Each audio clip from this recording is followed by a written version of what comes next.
in life and where I was in my cancer experience and where I needed, I'm going to use this word. I don't necessarily know if it's the right word, but this is the word that's coming to me. I really needed an elevation.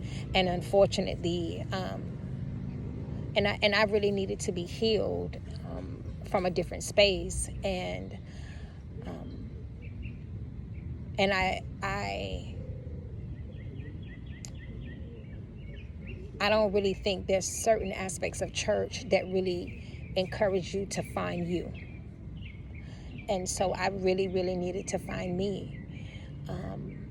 I had become attached to certain things and belief systems that just was no longer serving me.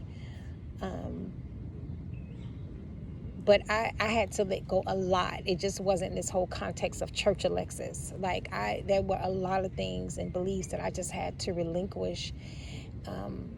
And not that I threw everything away.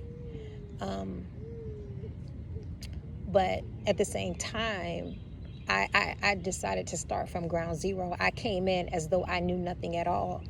And in doing so, I got to find myself in a more graceful way, rediscover myself in a more graceful way, I should say. And I actually began to understand the teachings of Christ greater, and a lot of the questions that I had, I started to get answers to. And he really started to make sense to me with his teachings. I think sometimes, from that church space, we kind of talk about Jesus as only this individual who did miracles, or the person who died on the cross, but we don't really get into the context of his teachings and what he was really trying to say, and what he was trying to give to those who were before him. And so a lot of things just make much more sense to me.